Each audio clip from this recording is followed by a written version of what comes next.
Welcome back students. आज के इस लेक्चर में हमें क्या करना है, पिछले ही लेक्चर के दो और एग्जाम्पल्स को हमें सॉल्व करना है। तो आइए देख लेते हैं उसको। तो हमारे पास क्या क्वेश्चन है, हमें निकालना है find the area of the loop of the curve. Okay, curve क्या हमारे पास दे रखा है, x y square plus x minus a whole square x plus 2a।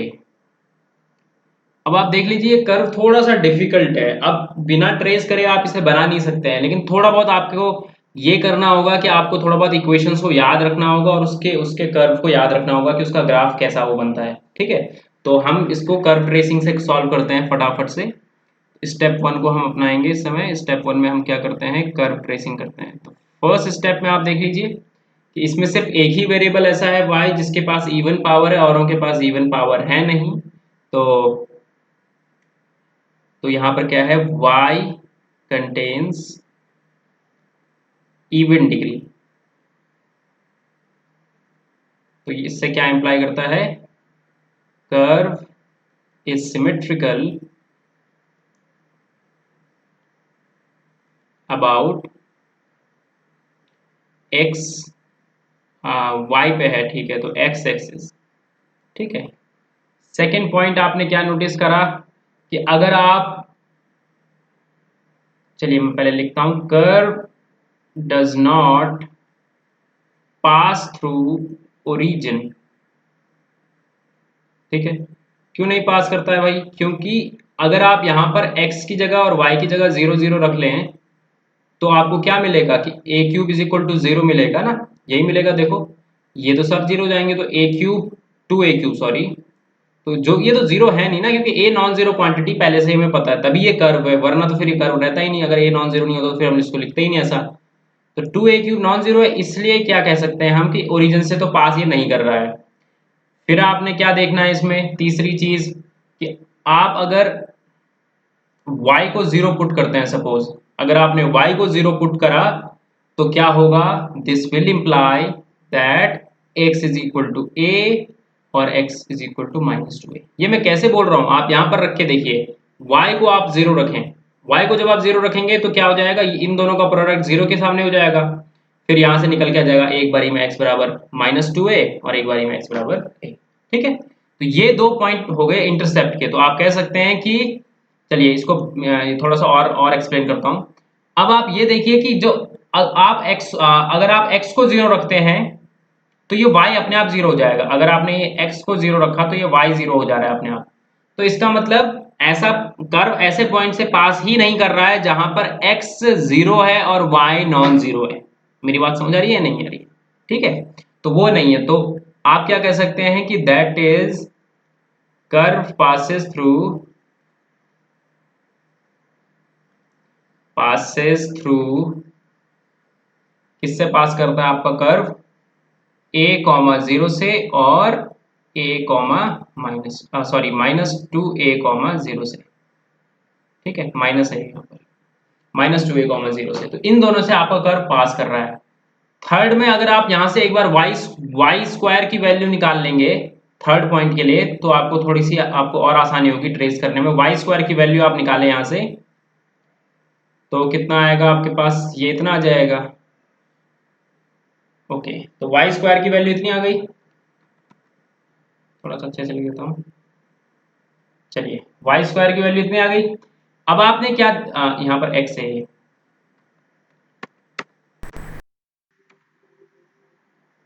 x, तो आपने y स्क्वायर की वैल्यू निकाल ली। अब आप देखें कि अगर आपने ये x को 0 यहाँ पर रिप्लेस कर दिया x को, तो ये इनफाइनाइट हो जाएगा y, है ना।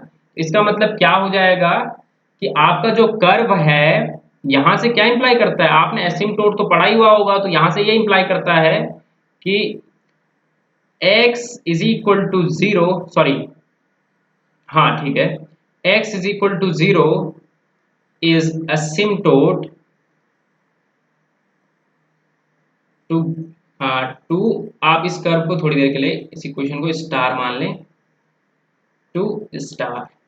समझ आ रही है मेरी बात या नहीं आ रही है?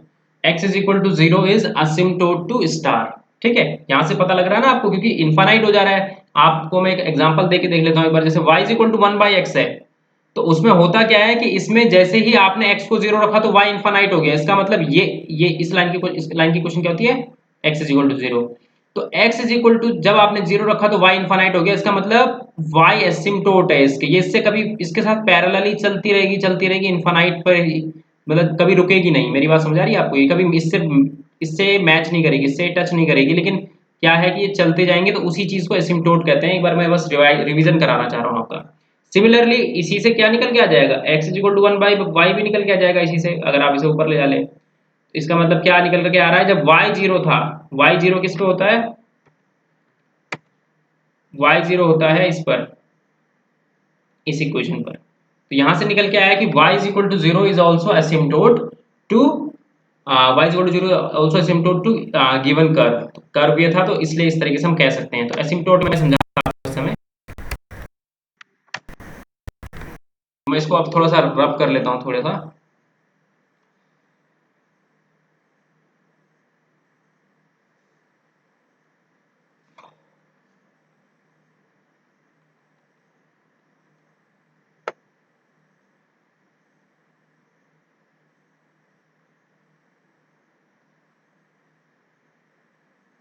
ठीक है,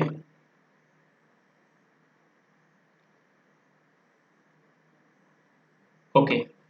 तो ये आपको समझ आ गया कि x is equal to zero asymptote क्यों है। ठीक है, अब कहाँ तक हमने देख लिया? हमने सब कुछ देख लिया है, एसिम्प्टोट भी देख लिया, सब कुछ देख लिया। तो कर्व अब हम क्या कर सकते हैं? कर्व को ट्रेस कर सकते हैं। तो आइए इस कर्व को अब ट्रेस करने की एक बार ही कोशिश करते हैं। तो थोड़ा सा स्ट्रेट लाइन खींच नहीं पाती है, तो हम क्या करते हैं? हम मैकेनिकल स्ट्रेट लाइन का यूज़ करते हैं।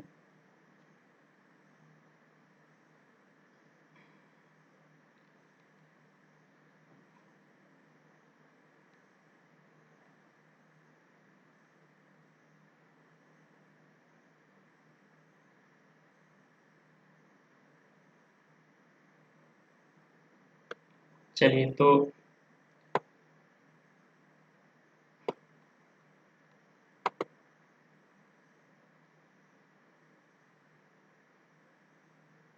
इसको वाइट कर देते हैं। Okay, outline.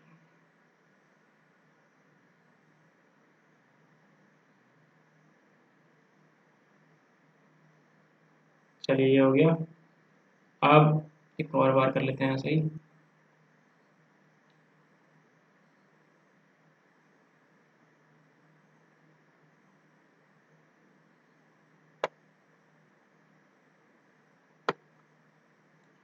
इसको भी क्या कर लेते हैं? थोड़ा कलर्ड कर लेते हैं।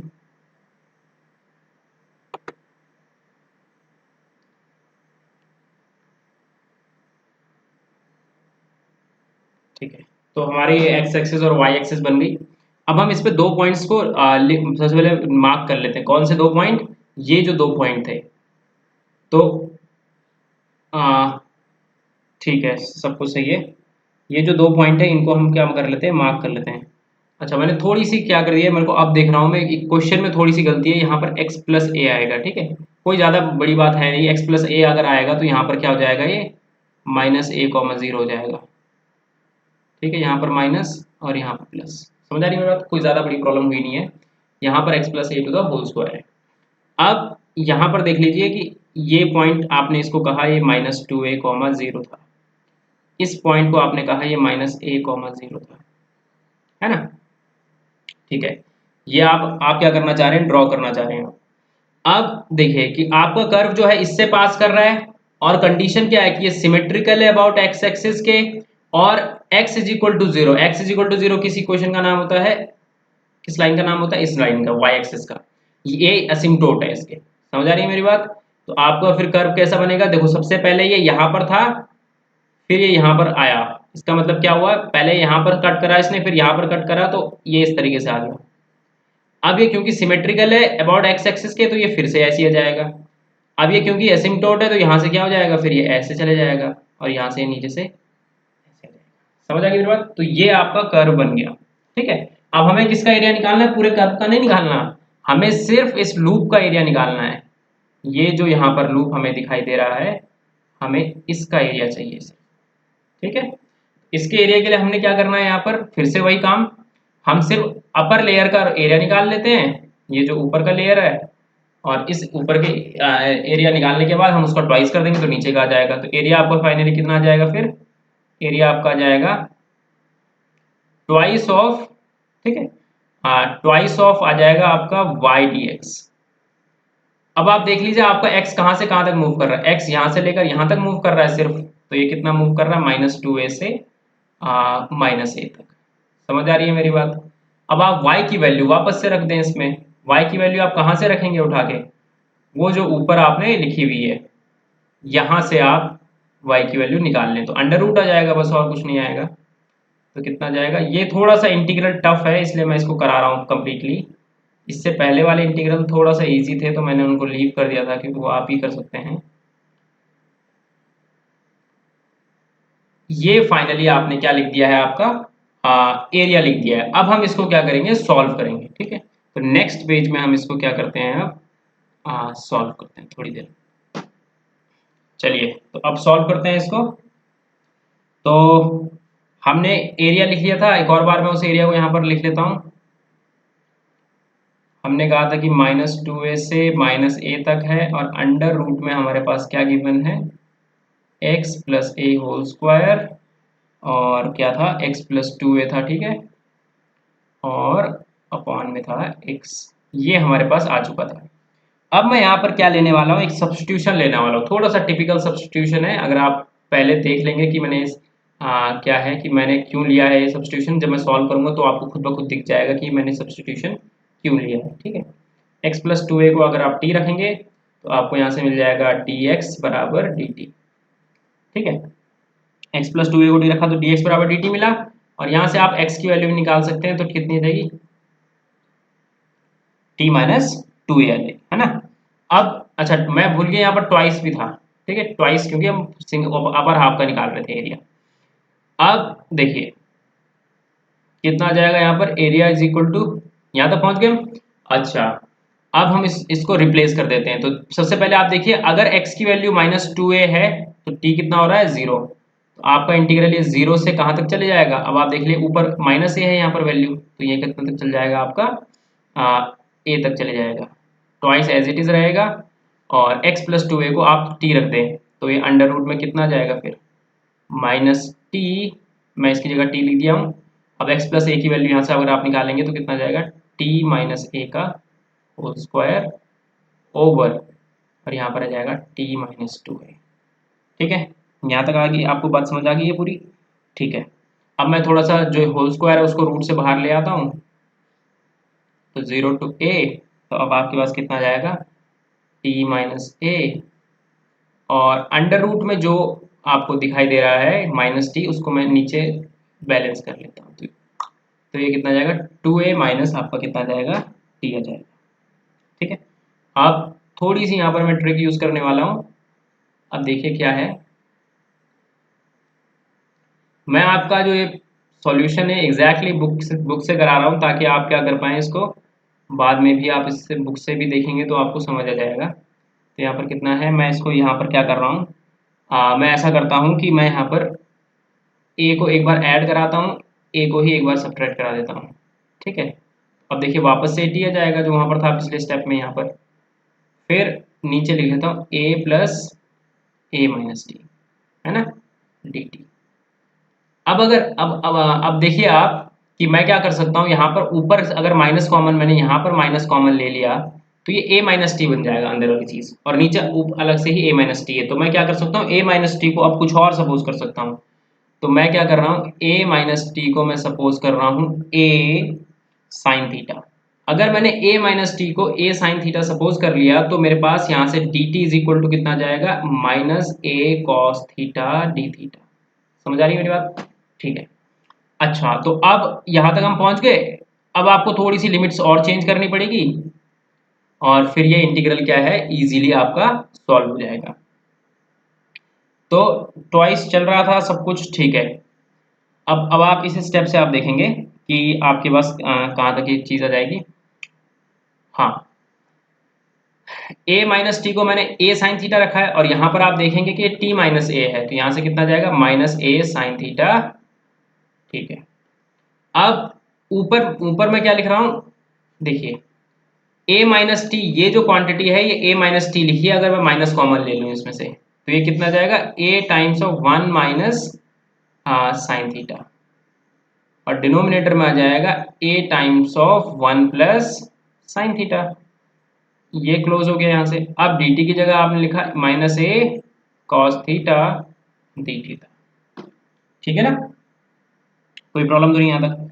अब देखिए ये माइनस से माइनस कैंसिल हो जाएगा। अब हमें लिमिट्स का सोचना है कि लिमिट्स क्या आएंगी। तो जिस समय आपका ये जो t जो है वो 0 है, उस समय ये a साइन थीटा कितना आ रहा है, a आ जा रहा है, a से a कैंसिल हो गया, इसका मतलब साइन थीटा कितना आ गया 1 आ गया। तो उस समय ये कितना है π/2। मैं लिमिट्स को चेंज कर रहा हूँ, और जिस समय a है उस समय 0 है, तो यहाँ पर भी 0 हो जाएगा। ठीक है, अब देखिए ये a इससे कैंसिल आउट हो गया, तो a स्क्वायर क्या है बाहर आ जाएगा। मैं लिमिट्स को इंटरचेंज कर रहा हूँ, π/2 से 0 तक था, अब मैं 0 से π/2 लिख रहा हूँ, तो कितना आ जाएगा आपके पास 2a स्क्वायर। अगर मैंने लिमिट इंटरचेंज करी तो मेरे को माइनस यूज करना पड़ेगा, 0 to π/2 sine theta cos theta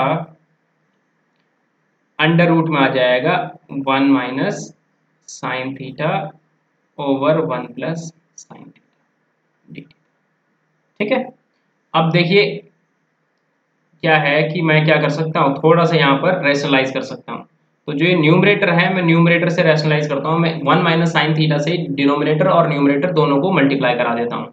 तो अगर मैं 1 माइनस साइन थीटा से न्यूमरेटर को कराऊंगा तो ऊपर तो होल स्क्वायर आ जाएगा, तो फिर कितना आ रहा है ये sign theta cos theta 1 minus sine theta, और नीचे आ जाएगा 1 माइनस साइन स्क्वायर थीटा, तो ये कितना जाएगा फिर ये कॉस थीटा जाएगा डी थीटा। अब देखिए बहुत इजी इंटीग्रल हो चुका है, अब समझ आ गई मेरी बात। तो ये बहुत ही इजीली आप इसके आगे क्या कर सकते हैं, सॉल्व कर सकते हैं। ठीक है, तो इसके आगे का इंटीग्रल मैं आप पे छोड़ता हूँ, sine theta minus sine square theta.